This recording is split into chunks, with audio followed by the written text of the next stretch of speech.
Dzisiejszy nasz gość, Daniel, od 7 lat mieszka w Beijing, mieszka w Pekinie, albo inaczej, znajduje się w Chinach, bo miejsc zamieszkania miał tam kilka.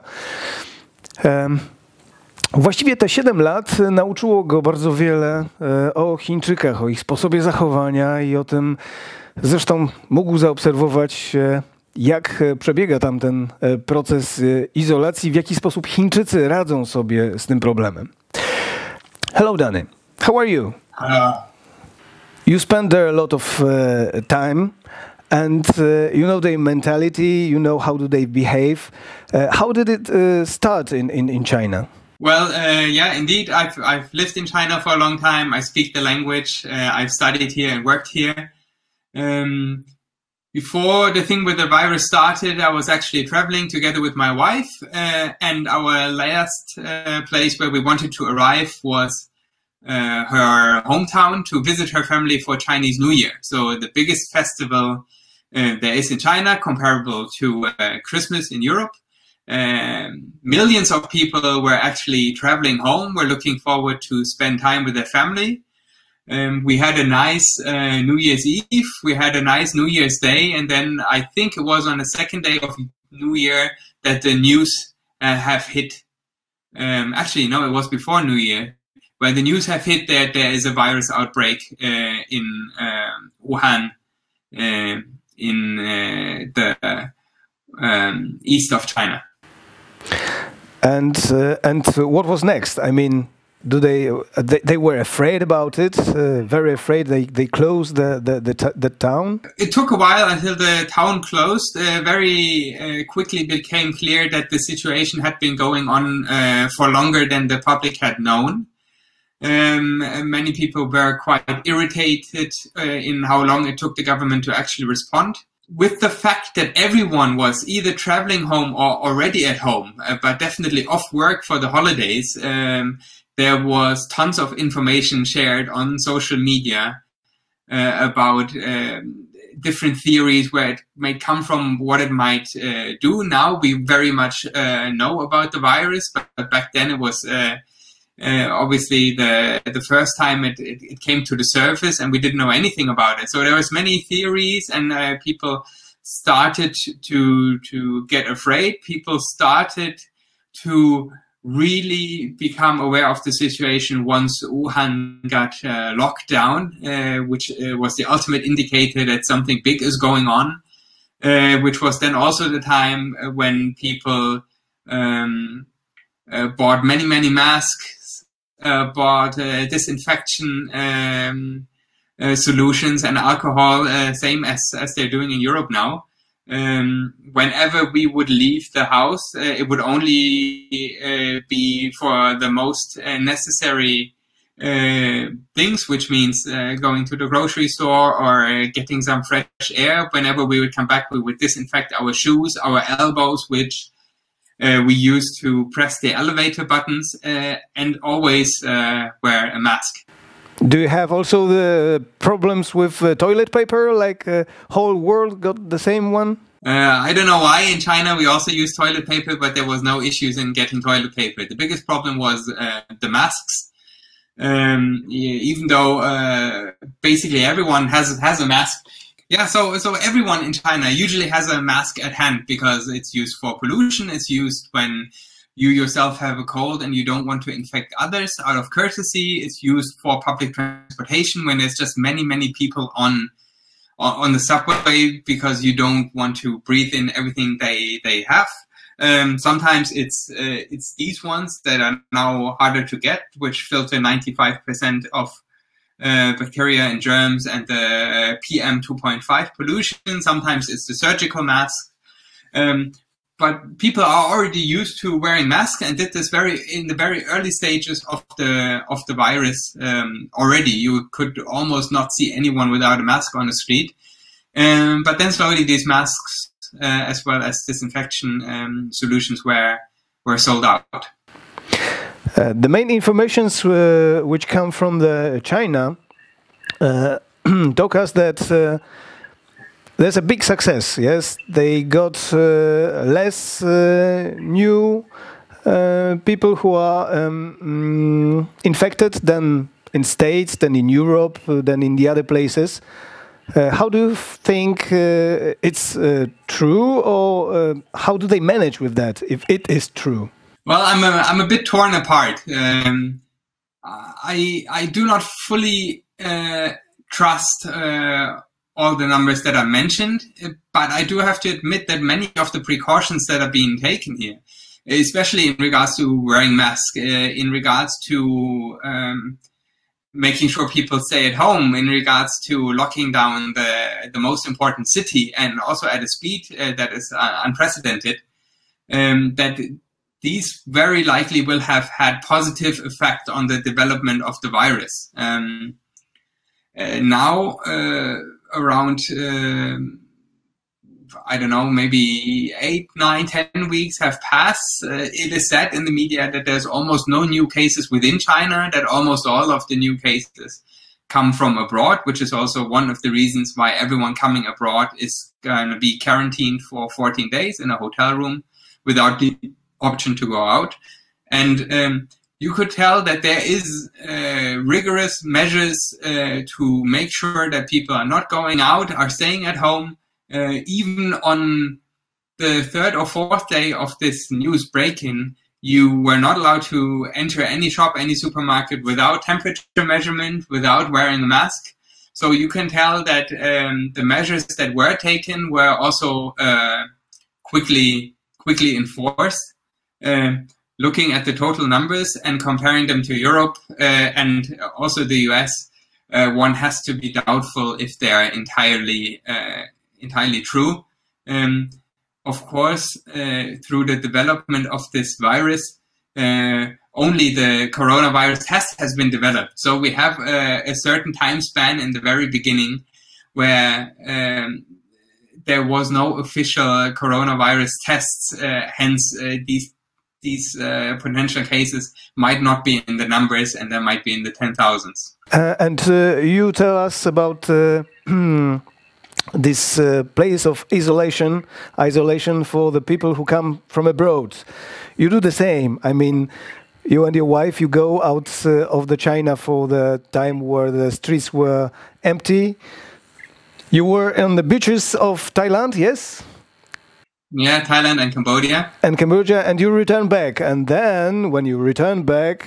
Actually, in a time where the whole virus situation seemed to be quite under control, there was no exponential growth.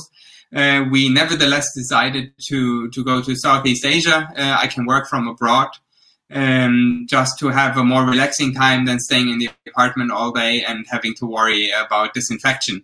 We did this in Thailand and Cambodia for 5 to 6 weeks, and actually planned to stay there longer and sit out this time until it's safe to either go to my home country, Germany, or to go back to China. Unfortunately, the virus caught up with us, and in Cambodia, then after a while we were there, the shops closed, and it was not sure whether or not we can leave the country for much longer. Cambodia was not a place we wanted to get stuck in while it was nice for holidays. We didn't want to get stuck there, and so we booked the flight back. We knew that we had to go into quarantine in a hotel. Coming from abroad, you have to go into a hotel designated by the government, and you're not allowed to leave your hotel room. You have to be by yourself. I cannot be together with my wife. For 14 days. If you come from somewhere else in China, you do have to do quarantine, but it's self-quarantine as we see it in Europe now. Preparing to go back to China, it was really hard to decide on where should we fly, should we get a direct flight, should we stop somewhere first, because all of these matters might influence our way back. Are we allowed to land in Beijing, or are we going to be redirected to another city? What is happening now 2 days after we left?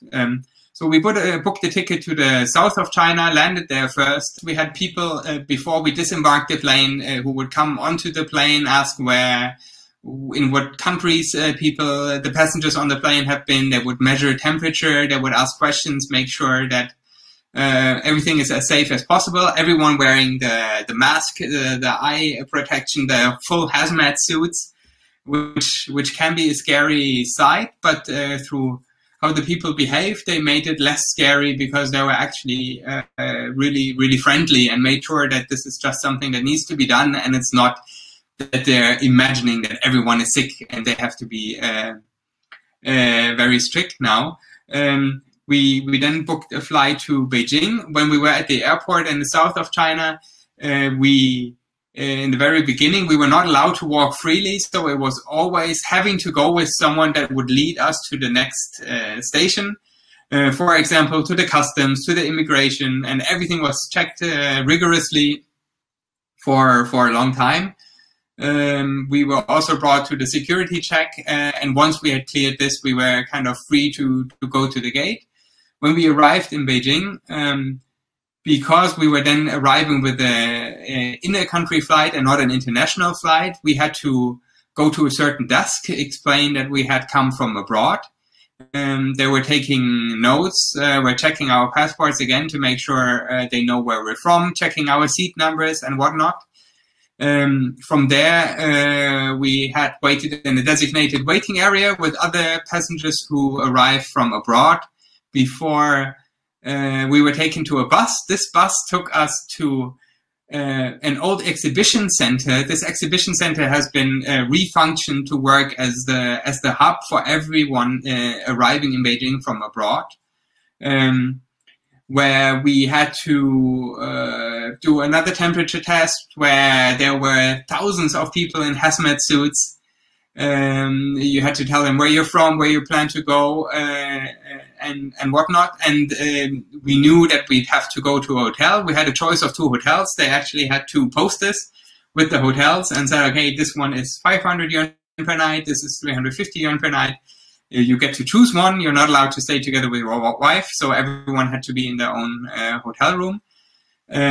So we did all the sign up there and then waited for another bus to take us to this hotel. Again, a bunch of people in hazmat suits taking us to the hotel, check us in. We were brought then to our hotel room, and now I've been in this hotel room for 8 days. We're not allowed to leave. We can open the door to get deliveries, so we can have food delivered if we want to, drinks. We get water, breakfast, and everything delivered here. Just not allowed to leave the room. So everything is 100% made sure that no one can run from it. But what they did really well is through the attitude of the people working there. They always made sure you feel comfortable. Of course, it's scary for everyone arriving. You have your own mask on.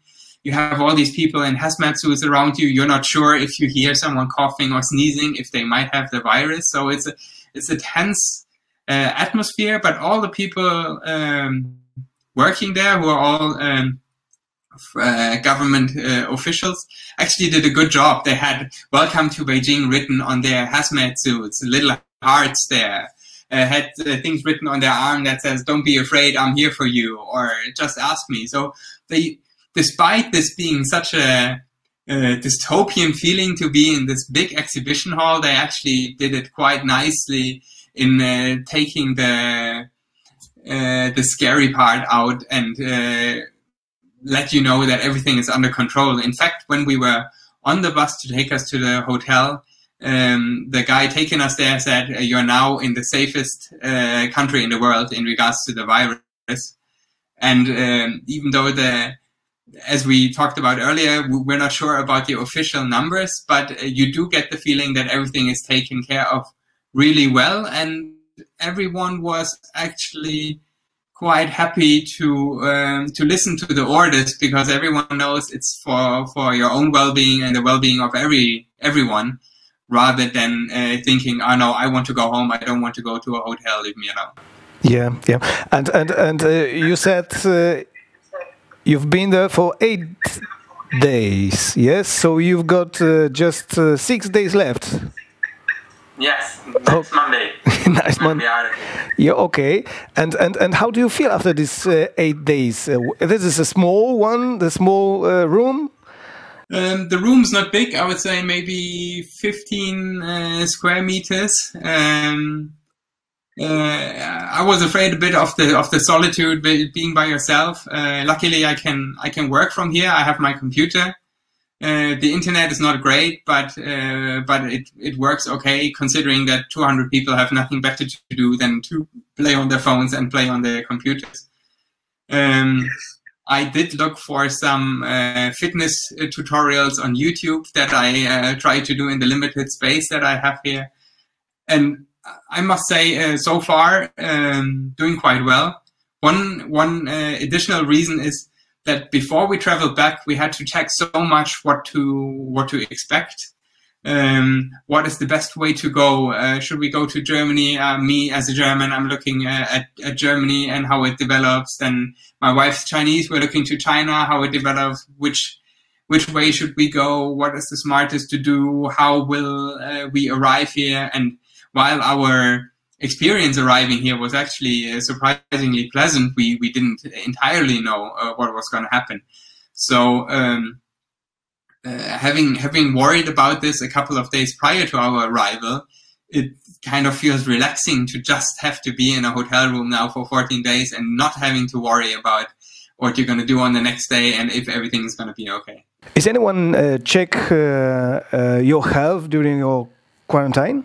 Well, upon arrival in the hotel room, we all received a thermometer to check our temperature ourselves, and we do have to do so twice a day, once in the morning, once in the afternoon. There is a paper sheet on our hotel door where we have to, by hand, write in our temperature in the morning and the afternoon and write how we feel. As I feel fine, I always write, I feel fine. And another very important thing is that in China's biggest app, which is called WeChat, it's kind of the WhatsApp of China. There are mini programs integrated here. And so I have this mini program that I have to log into every single day. And in the morning, I have to write my temperature, and I would have to state whether or not I have a cough, whether or not I have a fever, or whether or not I feel fatigue. I then have to send this, and I kind of get a green badge for every day that I have done. I need to put the temperature in every single day for 14 days consecutively, because once this is done and my 14 days are done, I will receive a kind of digital certificate within this program that will prove that I have been symptom-free for 14 days. I will get a green certificate that I can then use, for example, to go back to my compound where I live, and they would actually let me in only if I show them, okay, I have come from abroad, but I have the certificate, the digital certificate that proves I have successfully passed the quarantine, I'm symptom-free, and you can let me in. And this is kind of the digital tracking that is being done, and it's made sure that everyone has to do this to successfully pass these 14 days of quarantine. 我祝你好。谢谢 Adam， 我也希望我所有在波兰、德国、欧洲的朋友们，很快就会好起来了，会过得自由，过得开心。我也特别期待和你们一起玩。谢谢，谢谢。